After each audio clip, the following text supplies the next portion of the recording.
Hi everyone, it's Nicole here, the Harmonious Hippy. I hope you're all doing really well today and staying safe and hydrated and nourished in whatever way that is for you. Today's video is going to be our second last video of our chakra series. So we've almost hit 7 weeks now. I hope you've been practicing along with me. Maybe you're feeling a little more balanced. Maybe some stuff has come to the surface. Do let me know. As always, I do like to hear from you guys. So today's video is based around the third eye chakra. Let me just grab my little notes here. So the third eye chakra is known as the Ajna Chakra in Sanskrit. The color for this is indigo purple. This is as close to indigo as I kind of have. So I'm wearing, just some light purplish clothes will work. I've got my purple crystals, my purple candle, smells delicious. This is the chakra that is related to your intuition, vision, and wisdom. So the location of this chakra is right between the eyebrows. So it's where we are thought to have our third eye, which is our sort of spiritual sight. Not physical sight, obviously. It's not an actual eye. There's nothing technically there. But this is thought to be where we can open up to see our potential, our future, all this kind of stuff. The chant for this one is the one that most people know. This is Om. And an unbalanced third eye chakra is going to look like a lot of headaches, issues with your sight, your concentration, your hearing, being not in touch with your intuition. So, that gut feeling that you get in a situation, maybe you don't get that, maybe you just don't notice it, or you have a habit of ignoring it and getting yourself in bad situations, and having trouble with reality as well. So if you're very focused on, the future even, or stuff like that, stuff that's not rooted in the present, that can be something that can indicate that your third eye chakra is a little bit unbalanced. So without further ado, let's get going on this one so that we can unblock those third eyes. We don't need any props today, but there is an option for a block as well as a strap. So if you typically like to use a block, you can go ahead and grab one, have one near you. You just need one today. As well for a strap, if you don't have a yoga strap, you can always use, I use actually the strap that I carry my mat with, works really well for a yoga strap. As well, you can use like a blanket or a towel. And this is going to be to help with some flexibility in our hamstrings today. So if you find that you struggle a lot with hamstring flexibility, you may want to grab a strap or something to help prop you with that. Otherwise, just come on down to your mat and let's get started. All right, everyone. So coming to a seated position, we are going to start as usual with our seated meditation. As I always mention, you can do this seated meditation sitting on a couch or in a chair if that's more comfortable for you. There's no necessity for being sat on the ground for this, so do what's going to be comfortable for you. If you are sitting on the ground, perhaps grabbing a block or a few pillows, just to make sure that your hips are elevated so you can get that anterior tilt to the pelvis. You want the knees tracking either in line with the hips or below the hips. If you need any other sort of props like I do, if you have an injury, I still am having issues with my ankle, so I've got my little squishy roll here to hold that up. So just bring whatever you're going to need to feel really comfortable for this. We're not going to be here for too long, as always. We're just going to check in with the body, tune into the breath, that kind of thing. So just getting yourself situated, getting yourself nice and comfortable. Palms can be face down or face up. I like face up for third eye. I like the idea of receiving energy since it is so based in intuition and that kind of thing. So up to you, of course, what you're feeling comfortable with today. We're going to roll the shoulders up and back, getting nice and open across the chest, tucking the chin slightly, growing nice and tall through the crown of the head, closing down the eyes, and coming into our body here.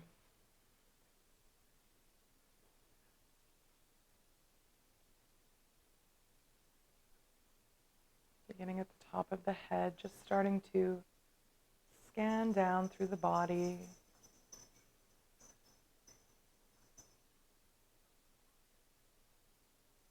Not getting stuck anywhere in particular, letting anything draw your attention too much.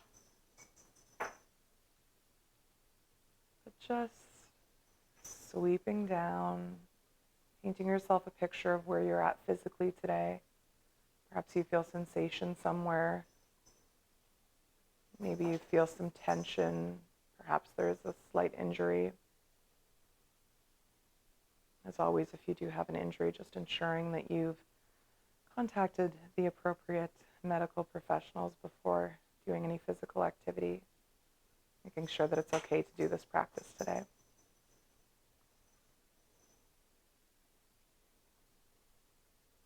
Noticing if you feel very fidgety, maybe you're having a hard time getting comfortable today. Maybe you feel really light in your seat. Maybe you're feeling very heavy. You've already really dropped down into this moment. No wrong answers here. It's just where you're at in this present moment.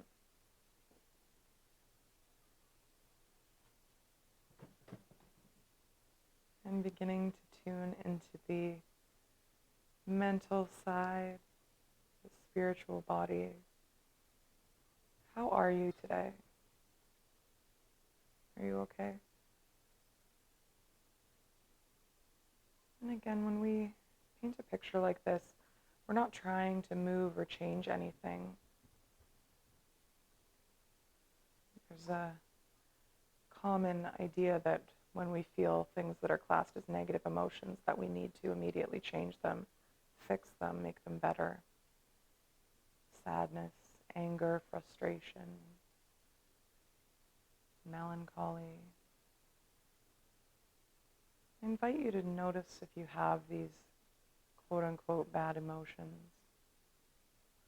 I invite you to just sit with them.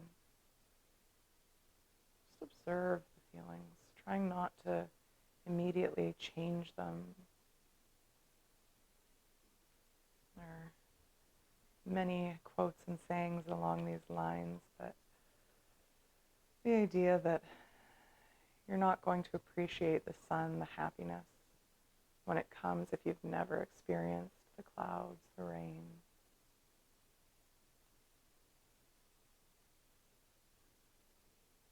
So if you are feeling a little bit sad, a little bit stuck, frustrated, just accept that for this moment. Know that it's not forever. But also know that you are safe here to observe these emotions, to sit with these emotions and experience them fully.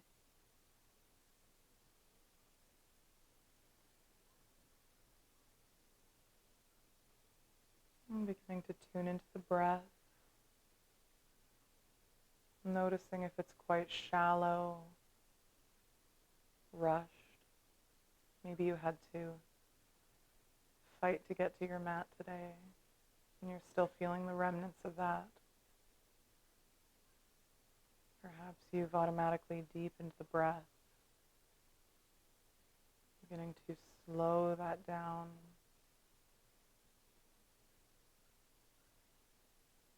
No need to change what's happening automatically.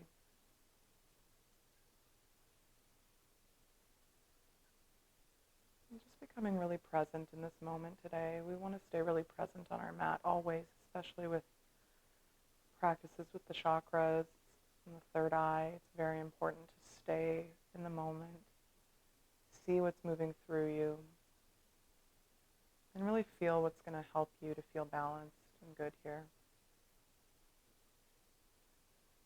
And things to bring yourself into the present, just a very easy practice is to use the senses. Noticing the feeling of the air on your skin, and the weight of the body pressing down, the weight of the hands on the legs. Noticing the smells around you. Perhaps you can smell a candle, dinner.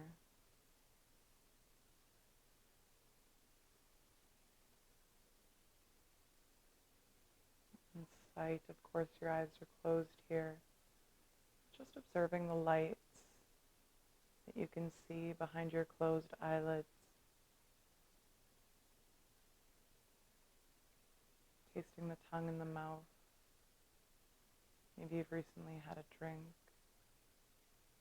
or eaten.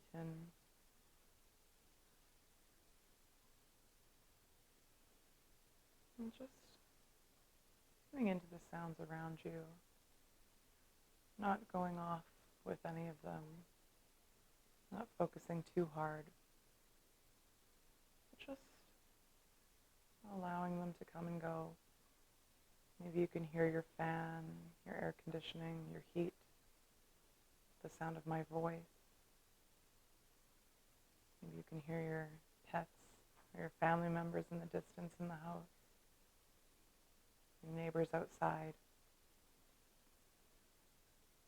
Inviting these sounds just to keep you rooted in the present moment, viewing them as a positive, as a helpful tool to keep you here and now, instead of feeling frustrated by the interruption.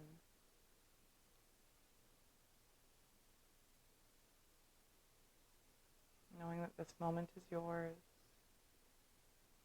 this body is yours to move and assist.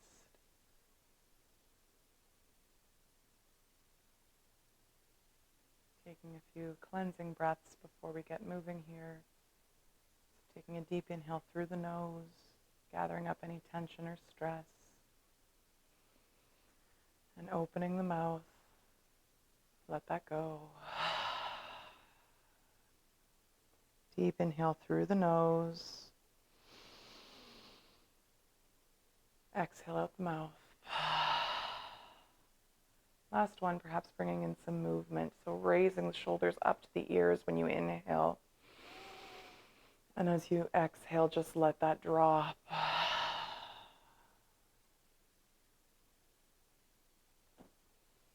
We're going to move into a breathing exercise. This is alternate nostril breathing. So this is very good for calming the body, bringing you into the body and the mind. It's also very good for relaxation and focus. So we are going to get our hand here. We're going to use our pointer and middle finger just placed on the third eye here. Thumb is sticking out. This is the one that we're going to use on our right nostril. I like to keep my ring finger bent and use just my pinky on the left nostril. You can also keep your pinky bent and use just your ring finger, or your pinky and your ring finger, whatever feels most comfortable for you.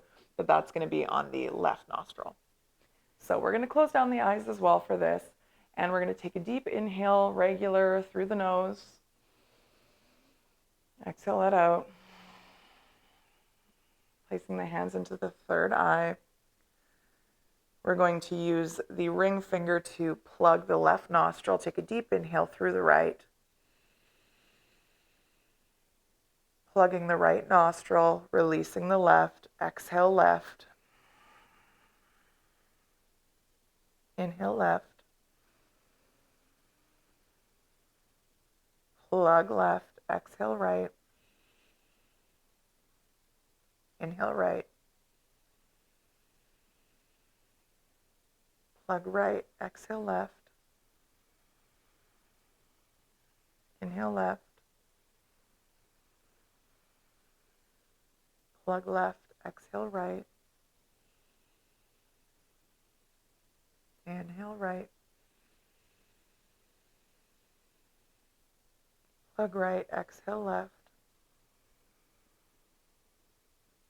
Inhale left. Plug left. Exhale right. Inhale right. Plug right. Exhale left. Inhale left. Plug left. Exhale right. And release the hand. Breathing naturally. I find that most people will typically have one nostril where they sort of suddenly realize when they're only using that one that they can't inhale as cleanly through that nostril. That's normal. Just do your best. Try not to, start to panic. You don't want to raise the shoulders up to the ears. start trying really hard to inhale, just try and go as naturally as you can as you do that practice, and it can really help to calm and relax the body, especially as you have something to focus on with your plugging the alternate nostrils. So it can be very good to focus on something to help you relax. We're going to get moving now, so I'm going to remove my props. Your feet may be asleep, as mine are. That's fine, just wiggle them out. We're going to come into tabletop. So just moving any props that you had to sit down. If you were seated on a couch or a chair, just coming down to your mat now. You can bring something under your knees if you'd like. And coming into our tabletop position, we're going to have the hands lined up with the wrists directly under the shoulders and the knees directly under the hips here. Just starting to rock forward and backward very slowly, carefully. Just working into the wrists a little bit, planting the fingers, pressing through the knuckles. So we're really stretching out the wrists and the fingers here. Just rocking forward and back.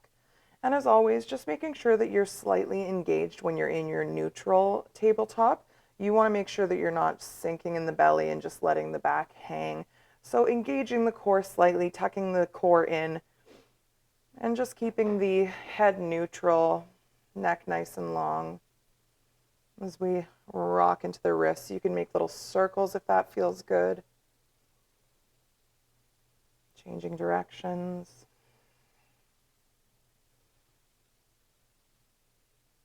We're going to come into some cat-cow variations here. So taking a deep inhale, we're going to drop the belly, lift the tailbone up high, roll the shoulders back to open across the chest. Perhaps you lift your gaze if that's safe for your neck. Deep inhale, letting the belly fall down.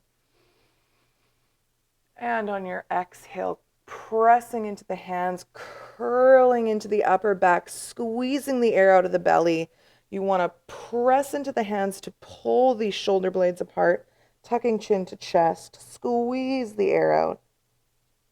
And inhale, dropping the belly.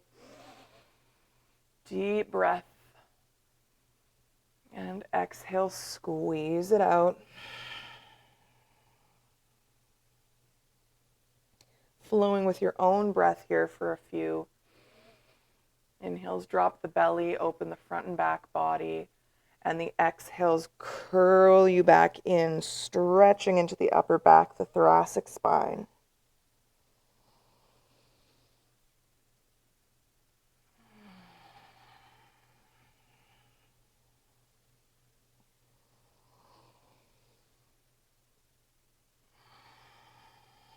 And completing your last exhale, just coming back to a neutral spine. We're going to come back into Thunderbolt here.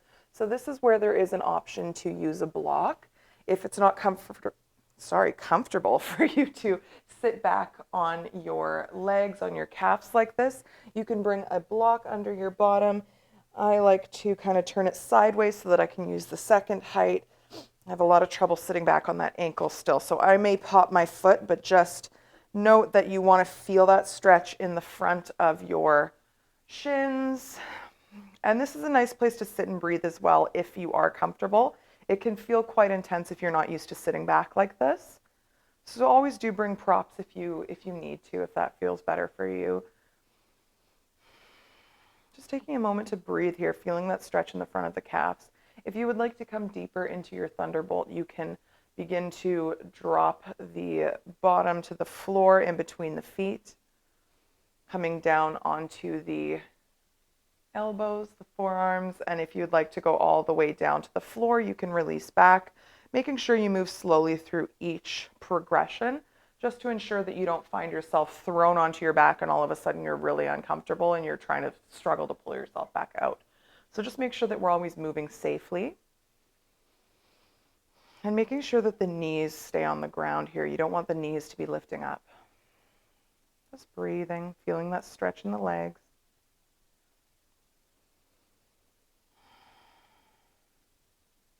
Releasing the feet.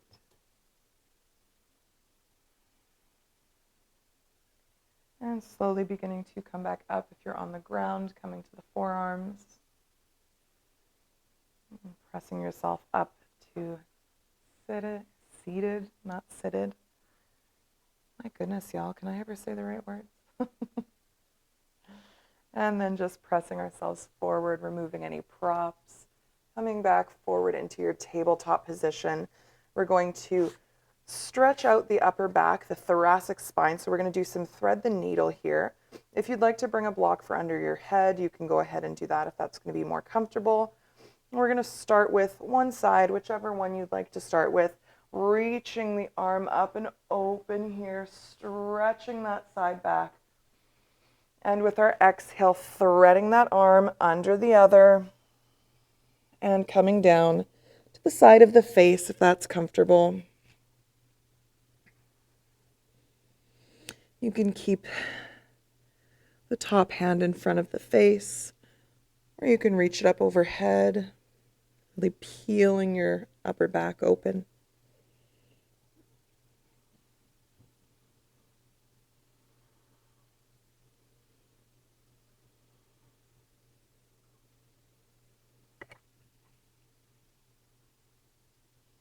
Making sure that you're always breathing here, perhaps trying to push the hips so that they're in a more even position instead of sinking over to one side.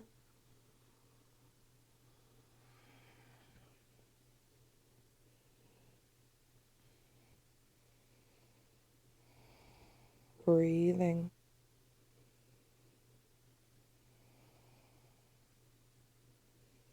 Bringing the top hand back in front of the face, pressing into that hand so you can peel that upper arm open again, placing that back down and coming into the other side. So peeling that arm open nice and tall and then threading under, relaxing the head to the ground.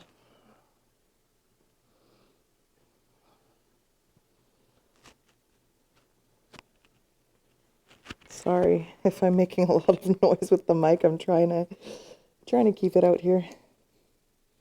Option to slide the hand from in front of the face up above the head and peel the upper back open.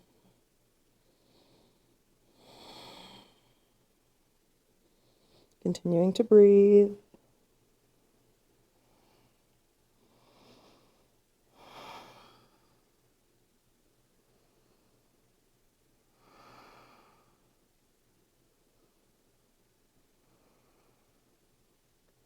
And sliding that top hand back in front of the face, pressing into the hand, sweeping the arm back up and open. And releasing that down. We're going to open the knees out wide, wider than the mat, and just start to sink the tailbone back towards the heels, reaching the arms out long in front of you, coming into your child's pose, forehead to the mat. Maybe rocking the head side to side, working out any stress that you're carrying in the forehead.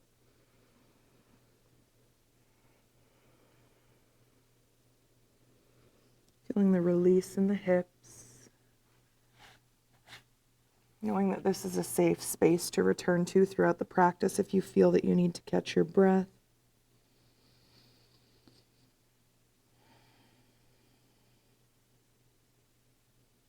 Just breathing here,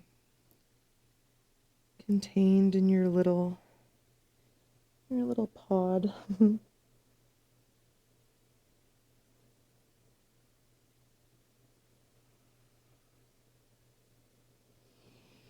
And slowly beginning to come back up. We're going to pull the knees back in as if we were in tabletop, keeping the hips over the knees. We're going to start to sink forward, perhaps coming to the forearms here. You want to lift the tailbone up high. And beginning to sink the hands forward, coming into your puppy pose. If your forehead touches the mat, go ahead and relax there. You can also come to the elbows and bring prayer hands to the back of the head. If you can come down and your chest is touching the mat, you can lift the head and place the chin on the floor.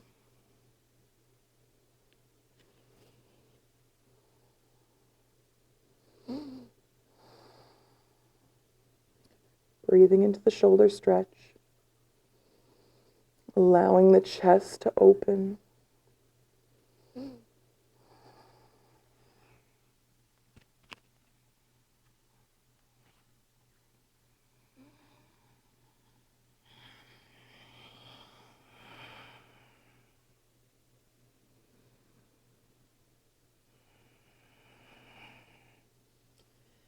And pressing into the hands, beginning to press yourself back up into tabletop. I'm going to remove my prop. And then pressing into the hands, we're going to curl the toes under and lift the tailbone up high, coming into our downward facing dog. So pedaling out the feet, bending one knee and the other, maybe rocking the hips side to side. Just taking any moves, releasing any tension that you need to make this pose comfortable. This is where I always notice that I need a pedicure. Just releasing back, feeling that stretch in the back body, tilting the tailbone up towards the sky, tucking the rib cage. Inhale, gazing up at the hands and walking the feet up to the hands at the top of your mat into your forward fold. Bending into the knees if that's more comfortable for you, maybe rocking side to side. Perhaps reaching for opposite elbows. If it's accessible for you and you would like to come into gorilla pose, you can reach the hands under the feet, wiggling the toes to massage out the wrists. You can do this with heavily bent knees. You can start to straighten the legs. Trying to bring the weight forward into the balls of the feet, feeling them pressing into the hands. Or you can continue reaching for opposite elbows. You can place the hands on the shins or the thighs, whatever feels good.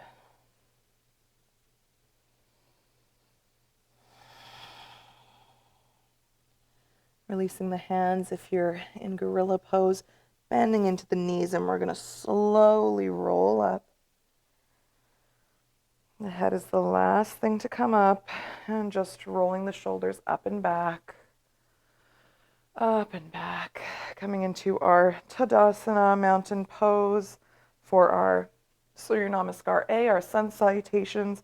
So just looking down, making sure that the feet are in line, about hip distance apart, tucking the tailbone, engaging the core slightly, open across the chest, palms facing forward and growing nice and tall through the crown of the head, engaging in the legs. Inhale, sweeping the arms up overhead, palms come to touch, perhaps taking a baby back bend here. Exhale, folding forward. Inhale, halfway lift, nice and flat back here. Exhale, fold, planting the hands, stepping or hopping back to your high plank. You can drop the knees here or come through full chaturanga as we slowly come down to the ground. Inhaling into your baby cobra or your upward facing dog. And exhaling back into your downward facing dog, taking a breath here.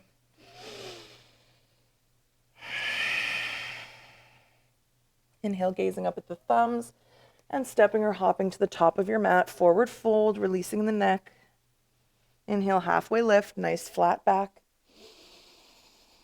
Exhale, fold, bending into the knees, sweeping the arms up overhead, palms come to touch. Exhale, hands to heart center, Anjali Mudra.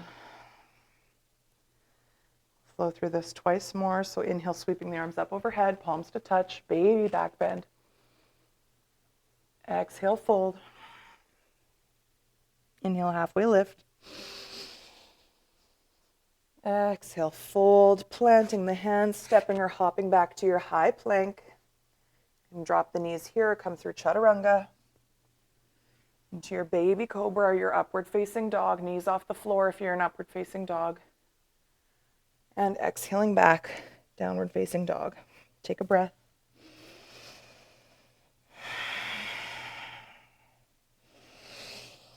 Inhale, gazing up at the thumbs, stepping or hopping to the top of your mat, forward fold.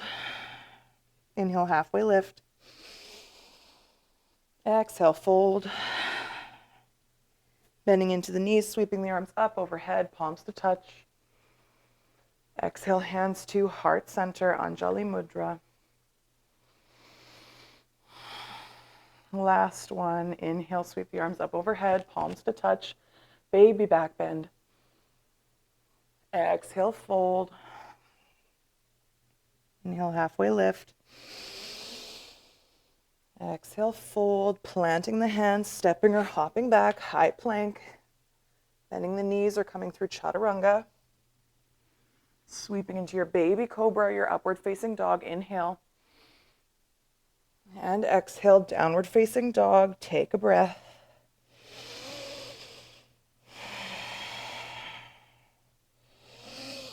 Inhale, gazing up at the thumbs, stepping or hopping to the front of your mat, forward fold. Inhale, halfway lift. Exhale, fold. Bending the knees, sweeping the arms up overhead, palms to touch. Exhale, hands to heart center, Anjali Mudra. Closing down the eyes. Taking a moment here, feeling the heat built in the body. Noticing any sensations that have come up with that movement.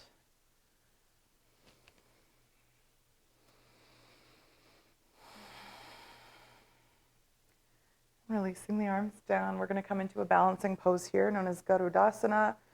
This is eagle pose. So we are going to be balancing on one leg like with our tree pose. And like with our tree pose, it's still a balancing pose even if your toes are lightly touching the ground here. Just gives you a bigger base if that's more comfortable. There are some days where I can stand completely still in a balance and not move. And then some days where I just think about lifting my toes and I fall over. So every day is going to be different for you. No judgment on yourself here. That's why I'm here. You can judge me. So gazing at a point that isn't moving, we're going to bring the weight into whichever foot you choose to start with. And just lifting that knee up. Hands can be on the hips. As we begin to bend into that bottom leg, the standing leg, we're going to start to cross as if we're sitting down cross-legged, crossing that top leg over. Taking tiny adjustments here, feeling the ankle move. If you can reach, you can begin to wrap the leg around the standing leg, or you can always just leave it out, just beginning to curl down. This is the part that gets a little tricky here. We're going to bring our arms into it. So we're going to come into eagle arms here. So opening the arms out wide, we're going to cross the foot that you have crossed on top. Take that arm underneath. Twisting the arms up, perhaps reaching the palms together. And bending into the seat here. You can see I'm resting my toes on the ground. That's totally fine. The balance isn't happening for me today, so here we are. Bending down into this. And releasing, opening up your eagle wings and planting that foot down. Giving that a little shake. It's quite intense on the leg, so moving that around if you need to. We're going to move into the other side.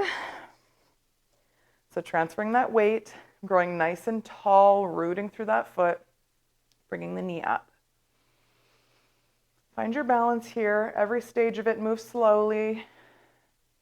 There's no rush.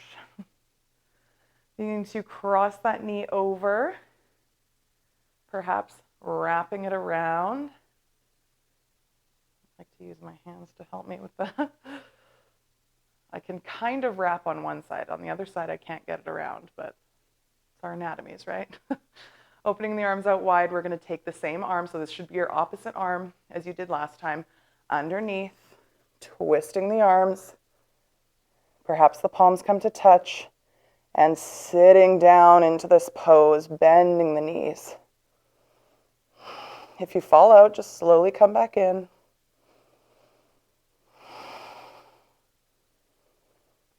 Opening up the arms and releasing that down. Give that a shake. Ooh, ooh, ooh. I've Got my mic flying around in here. Here we go. We're going to come into another balancing pose. First part of it is a deep stretch here. So I'm going to come sideways so you can see me.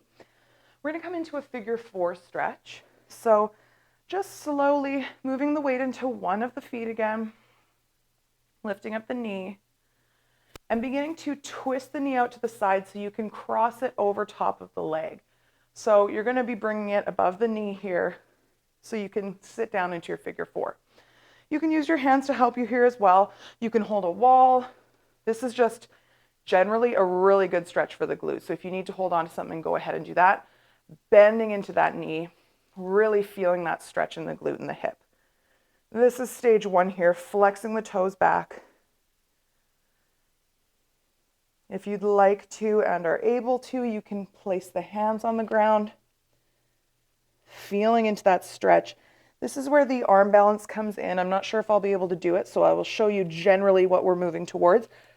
We want to, I'm not light enough on this back foot here, so we want to be able to bring the hands flat to the ground, and you're going to bring your flexed foot to hook around your upper arm, pressing the knee of the other side into your other arm. This is where we're going to bend into the hands as if we were coming into a chaturanga, and start to try and lift that back foot. So I'm going to attempt to show you it here. It's very hard. So I'm hooked. I can feel it's not going to happen. But you start to sink forward. I've got a block perfectly placed so that I can lift my foot.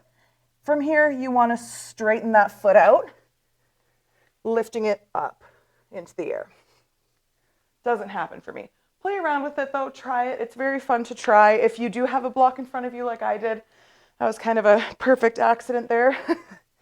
That's great. So play with it, play with the props. And then we're gonna move to the other side. It's exhausting, y'all. Oh my goodness. Try to do it without talking. I found that makes it harder. So we're gonna bring the weight into the other foot, maybe holding on to something, crossing that foot over the leg, sitting back into your figure 4 stretch. Breathing in and out through the nose.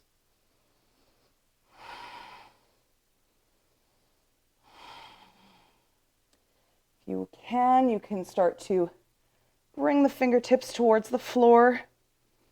Maybe starting to rock forward so you can flatten the hands on the ground. You have to sit quite deep to get the arms hooked. I can't do it on this side. So attempting the arm balance if you can. If you do fall out because you are coming upside down, try to make sure that you don't just whoosh, fly back up. You want to kind of slowly sort of move yourself up so that you don't get a head rush. We don't want to be falling over here. Alrighty, whew, goodness. So when we're done playing with that, you can always pause the video if you want to play with that some more. It's always really nice to do after really opening the hips. So if you really do want to mess around with that one, see if you can get into the arm balance. Let me catch my breath here. I invite you to go and check out one of my hip opening videos. Play with those, sit in a pigeon pose for a while, a figure 4, really stretch the hips out so they're nice and juicy, and then you can try it again and see if that changes things. So, we're going to roll ourselves down now. So tucking the chin to the chest, beginning to roll the shoulders forward as if we're reversing that rag doll. We're just going to start to curl the body down, letting the arms hang. Slowly releasing down to the floor to our forward fold. And we're going to open the feet out wide. You can start to rock side to side. That usually helps me with coming into it. Coming into our garland pose, our malasana yogi squat. So I like to rock side to side until I found that perfect place for my feet where my heels can touch the floor. Sinking the tailbone down, you can sit on a block here. Pressing the knees open, pressing into the shoulders, rolling them up and back away from the ears, nice and tall here. And then you can come down to a seat. Woo, we made it to the floor, y'all. Oh my word. Are you dying as much as I am? We're going to come into Janus Asana. So our little stretch here, it's almost as if we're in a seated tree pose. So one leg out long, flexing the toes up towards the ceiling, the other foot coming into the thigh, pressing that knee open. And we're going to twist ourselves so that we're coming up out of the hip over this front leg. So instead of feeling the open hip here, we're going to stretch over this front leg here. So bring yourself over this leg, stretching up nice and tall with a flat back, beginning to bend over this leg. Hands can come to the foot, the shin, the floor. Trying to keep the back flat. Scooping the lower belly, give you some more space. Inhaling to create space. And with your exhale, folding down over that leg, pulling the toes towards the face.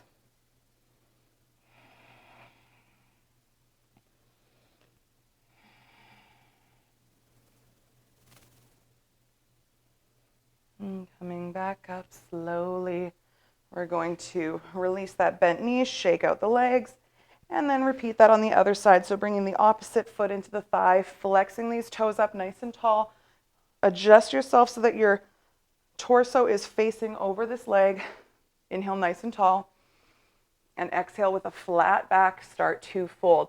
Notice if you're really lifting off one hip or one sit bone, you really want to make sure that you stay evenly planted as you come down. So you can hold on to the leg, the foot. You can place the hands on the floor, whatever feels the best for you. Flexing the toes back towards the face. This is really going to bring the stretch into the calf and the hamstring. Inhale, grow a little taller, and exhale, fold.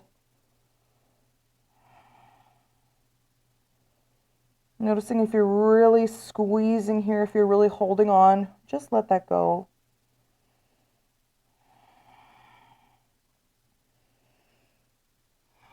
Slowly coming back up. We are going to work into our Lotus Pose. So this is the typical one that you always see, the pictures of the beautiful feet up here.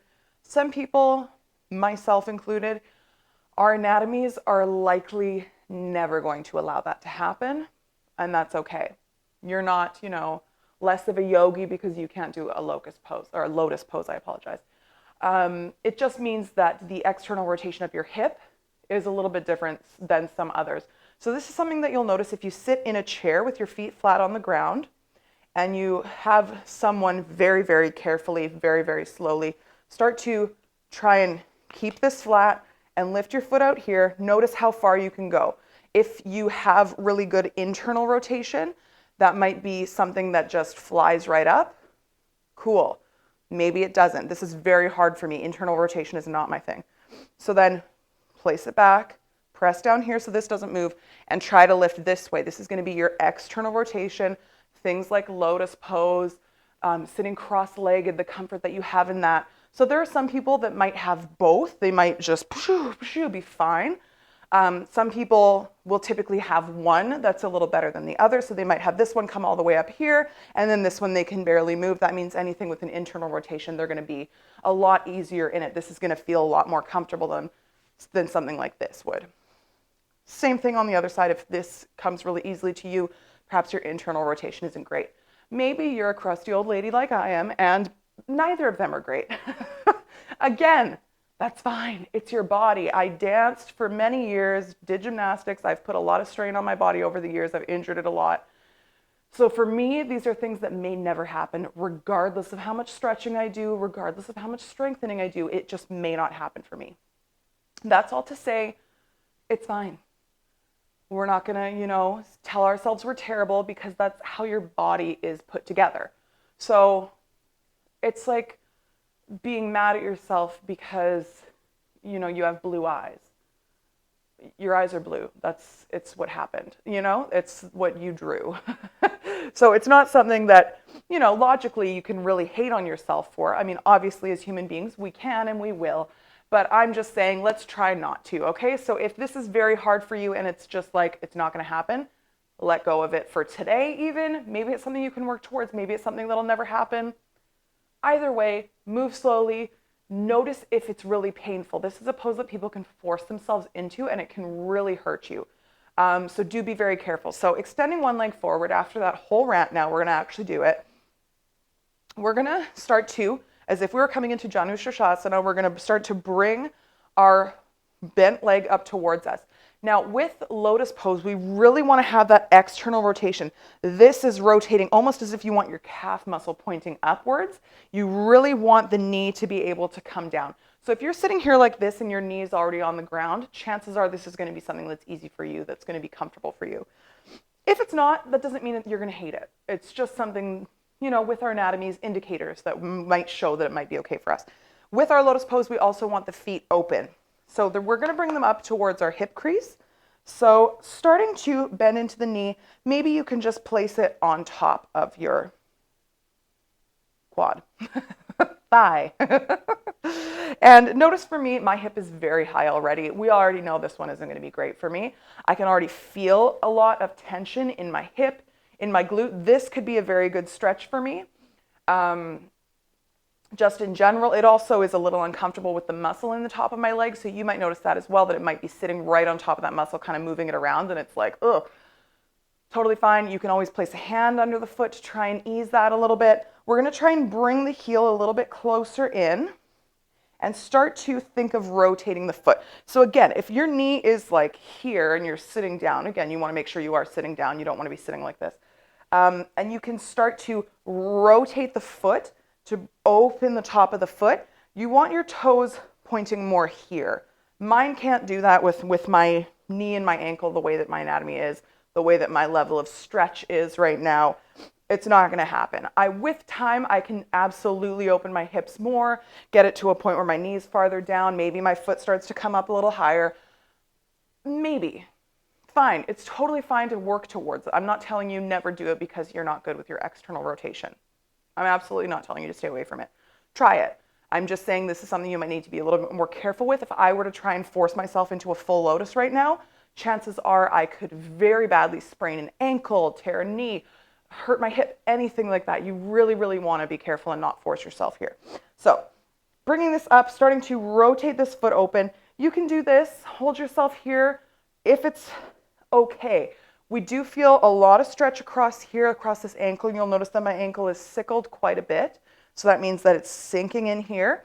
You'll feel this stretch here. If you feel anything on the outside of the knee, a lot of pressure or pain, do come right out of it. You want to make sure that you're keeping your knees safe. So you can absolutely sit here, stretch for a bit, and then release. That's great. Nice and healthy. Shake that leg out. We're going to try the other foot. I may not be able to do this with my ankle just because I can't quite sickle my ankle. Yeah, this isn't going to happen for me. But we can bring our leg up. So you notice for me to hold, if you feel that you're sickling a lot and it's hurting, that's my problem that's left over from my ankle sprain. I can't sickle my ankle very far. So a fix that you'll notice that I automatically did there is to flex the foot. That's going to activate the tendons and the muscles in the ankle and bring the ankle nice and straight. So if that's something that you notice that you have, flex the foot and it'll kind of bring it out for you. So I'm just going to come into this as a bit of a hip stretch. For you, if you want to start to sickle the ankle a little, maybe rotate the foot up, bringing the foot up higher into here. Yeah, that's not for me today. Just see where you're at. Notice if it hurts a lot. Notice again the outside of the knees where you're going to feel if you're potentially going to tear something. Be very careful with the knee. So you can kind of hold on here, press the knee down maybe, get a nice stretch into the glute, into the hip flexor here. Trying out our lotus pose, our half lotus. If you want to try to come into the full lotus, if you were able to bring this foot up in here, your knee is, I would say, to try it, I would want you to have your knee at least in line with your hip, if not down. Otherwise, I would suggest you don't try it. For me, this is not safe to try.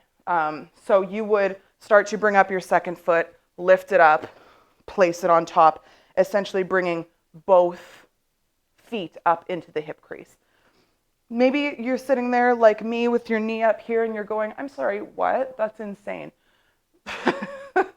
Totally okay if that's something that you never do. Maybe when you sit in your cross-legged position, just to try it, you pull one leg up into a half lotus here and there. Do make sure that you switch and try different sides.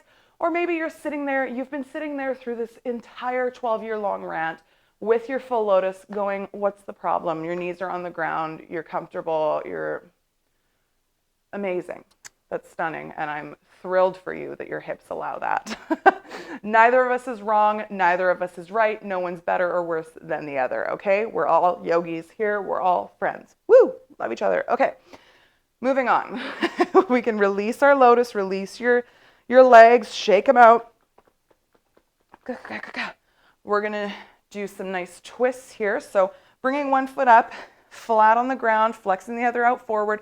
We're going to bring this arm around. You can grab it like this. If you'd like and you have the space, you can bring it around the inside of the knee.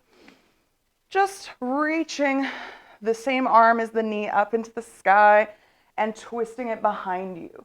Notice if you're like this, if you were to lift the hand, you're going to fall back. You want to make sure that you're nice and light on that back hand. It's just there to help pull you a little bit more if you need it, but it's really not something that's 100% necessary. We don't want to be sitting here in our hand. We want the weight to be in the sit bones. So beginning to twist, pulling with this hand, inhale up nice and tall, and then we can exhale, begin to gaze towards our back shoulder, tucking the chin slightly, protecting the neck here, breathing, light on that back hand,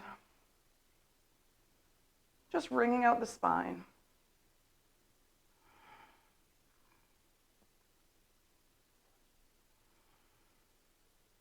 Breathing into the belly, feeling that nice massage on the internal organs. Inhaling the head back to center, followed by the body. You can release that leg. We're going to pull up the other leg. Again, reaching around the front or the inside of the knee. Inhaling that same arm as the knee and releasing it behind you. I always kind of lean back and move my belly around the leg as well. It's hard. If I'm going to come from right here, right where all my belly flesh is, and try and twist from there, it's not going to happen. So I like to kind of lean back, get it in front of the thigh, and then I can twist a little bit better. So inhale, grow tall. Exhale, gazing over that shoulder. Chin tucked slightly, breathing into the belly. Again, light on that back hand. You can lift it if you need to. And always trying to make sure in a twist that you're using your hands and your core to help you. You don't want to be twisting from the neck. So make sure that your neck is not holding a lot of tension here.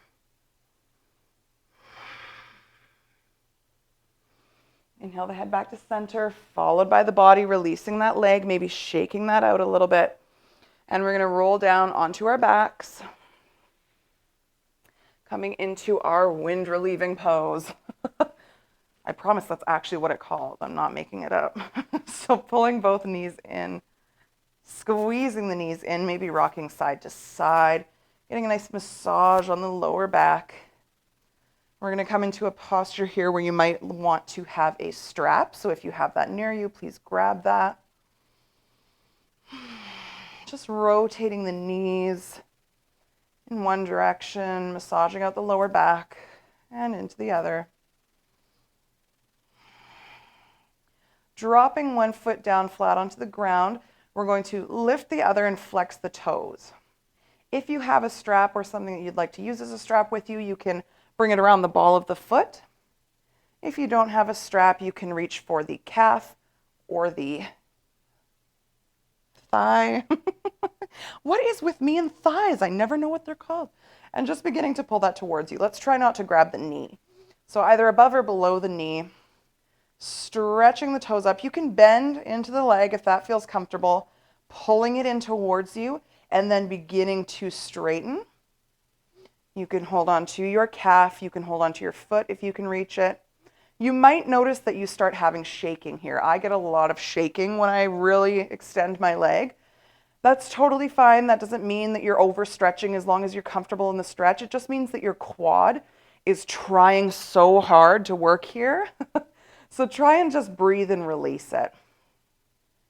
Again, there's nothing wrong with it. So if you have your leg shaking, that's totally okay. It doesn't mean you're not doing it right or you need to let go or something like that.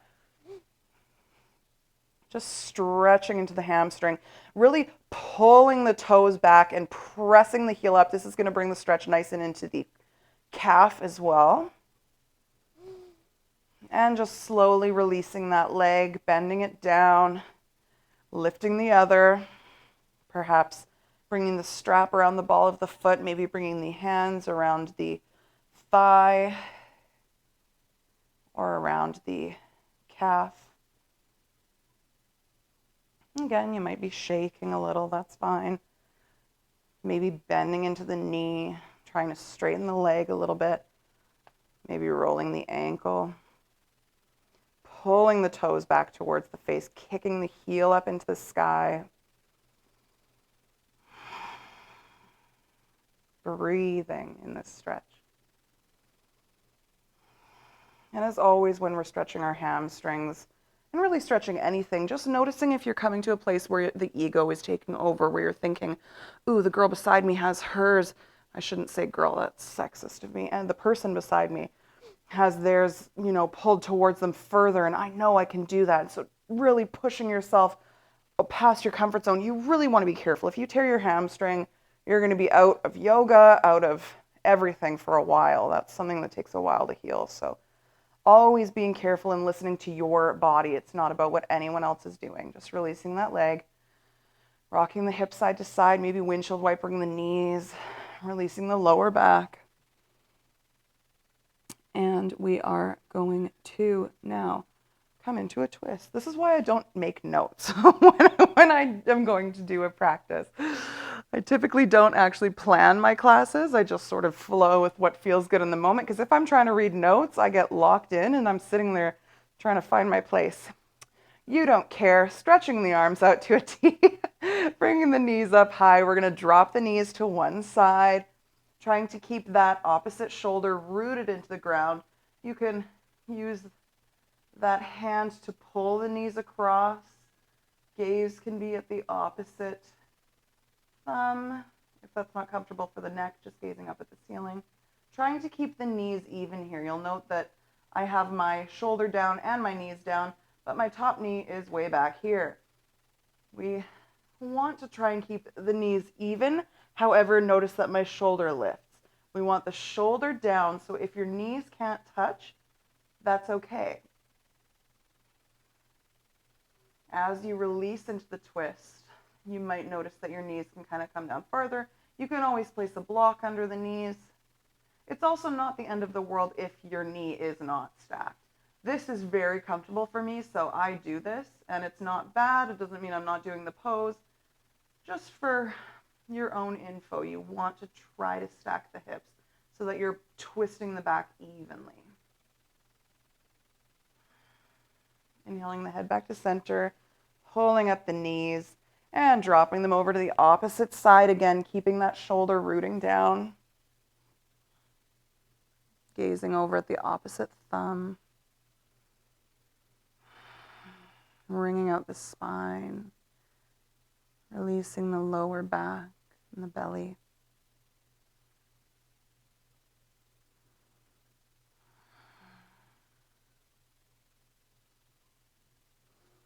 Inhaling the head back up to center, followed by the knees. We're going to come into our happy baby pose here. And really reaching for the feet or the shins here, whichever is more accessible to you, and really pulling the knees into the armpits here. So opening the legs nice and wide around the belly, whether you have one or not. This is how we want to move the legs, nice and out to the sides. Our arms are coming technically from inside, but reaching for the outsides of the feet. So pressing the feet into the hands as if you're trying to stamp your feet on the top of the ceiling, while also pulling with the hands to bring them back towards your armpits. This is the pulling and pushing is really gonna lengthen the lower back against the floor. You might even feel it happen when you do it. Maybe rocking side to side a little bit here, working into the hips, just releasing the lower back. And we're coming towards our Shavasana now, so just take any last little wiggles, any postures that you feel you need to make yourself nice and comfortable so that you can come into this pose of stillness, nice and relaxed. So if you want to come straight into Shavasana, go right ahead. If you want to do a final pose, go ahead and do that as well. And meeting in Shavasana. If you want to take standard Shavasana, just tucking the shoulders under so that you're nice and open across the chest. Palms face up, fingers curling lightly, toes falling open. If this doesn't feel safe for you, you can always take Shavasana on your belly or in the fetal position. If your lower back is feeling quite tender, you can always bring the feet up wide as the mat and let the knees knock in towards each other.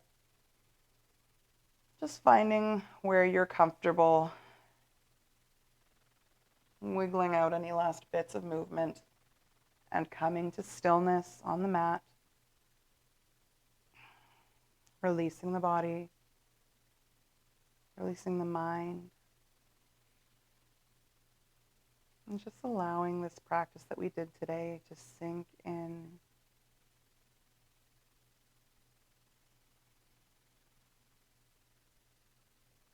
Perhaps slowing down the breath in and out through the nose. Feeling the heaviness of the body sinking into the floor. Perhaps you feel some sensation. Maybe you feel some tingling in the hands or the feet. Noticing if there's anywhere that you're still trying to control, if there's anywhere that you're still gripping. Perhaps you're frowning slightly, maybe your jaw is clenched. Just releasing the teeth, allowing the jaw to sink heavy, relaxing all the tiny muscles around the eyes, allowing the eyeballs to fall into the face. Flattening out any creases in the forehead in between the eyebrows.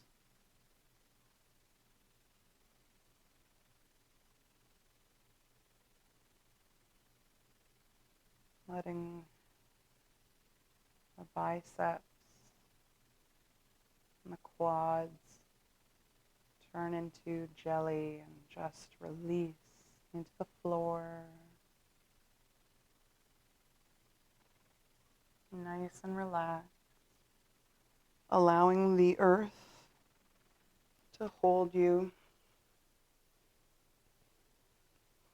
to support you,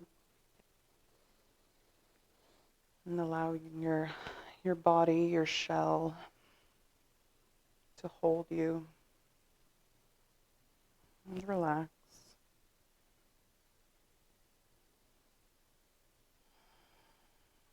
Knowing that in these last few moments of our practice today that you are safe.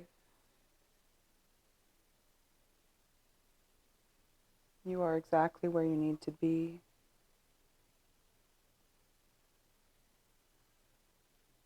You are loved. You are worthy. Always.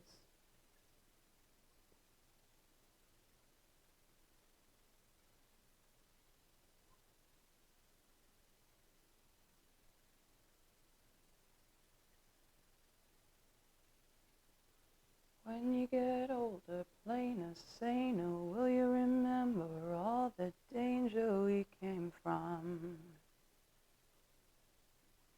Burning like embers, falling tender, longing for the days of no surrender years ago.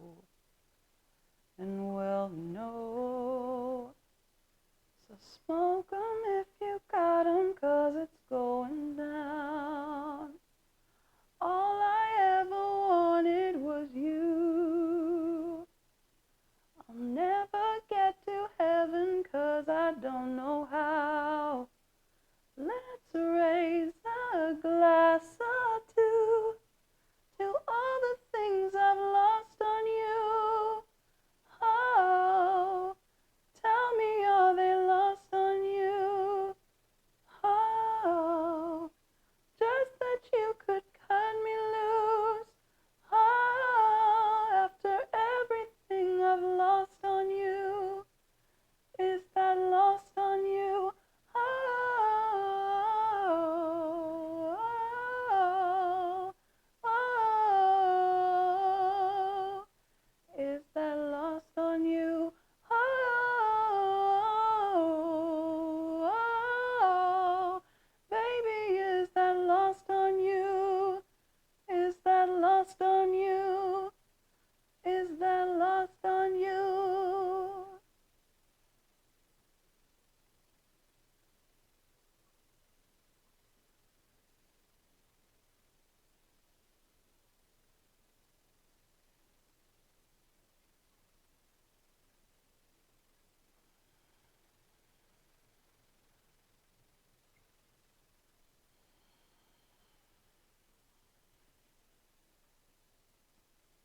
Bringing small movements into the fingers and the toes.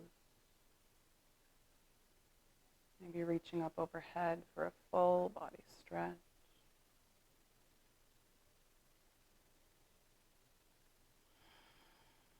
And when you're ready, just pulling up the knees, rolling over to your favorite side, coming into the fetal position.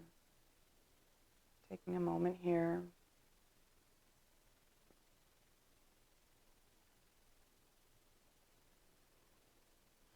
And using your hands to help press you up, coming into a comfortable seated position, keeping the eyes closed or heavy.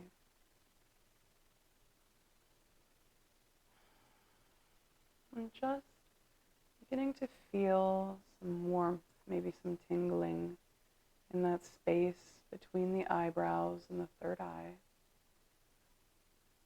Feeling that sensation there. And beginning to visualize a nice warm indigo, purpley light beginning to shine out of that space. Feeling anchored through this space, through this light, to your intuition, to your natural wisdom. Knowing that you are a perfect being. You have all of the tools that you need to succeed in your life. And that despite the eyes being closed, with this purple indigo light shining forth, you can see intentions of those around you. You can feel those emotions, that gut instinct that will lead you where you need to go. As always, you can chant with me or you can stay silent and just feel the sound, the vibration of my song and the singing bowl as you focus on that space between the eyebrows, that beautiful indigo purple light shining forth, growing stronger, and feeling very confident and reassured in your intuition, in your vision. Chant for today is Om. Taking a deep inhale.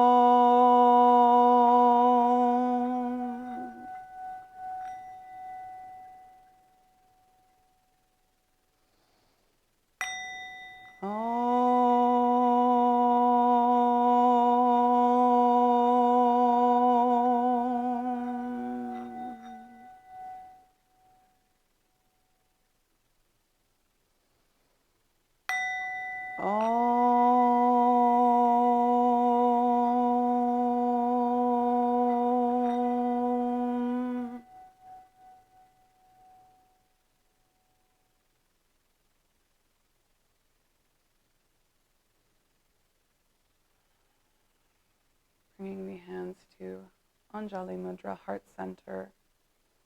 Bowing the head slightly, taking a moment to thank yourself for taking time out of your day to do something good for you, for your body. And making a promise to yourself that you will trust in your body, in your mind, in your awareness. That you will trust that you can achieve everything that you want.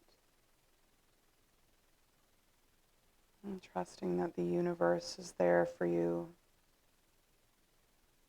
And that you will achieve your greatest good.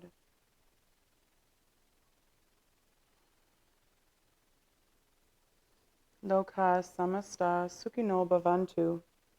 May all beings everywhere be happy and free. The divine light in me honors, acknowledges, and bows to the divine light in you. Namaste.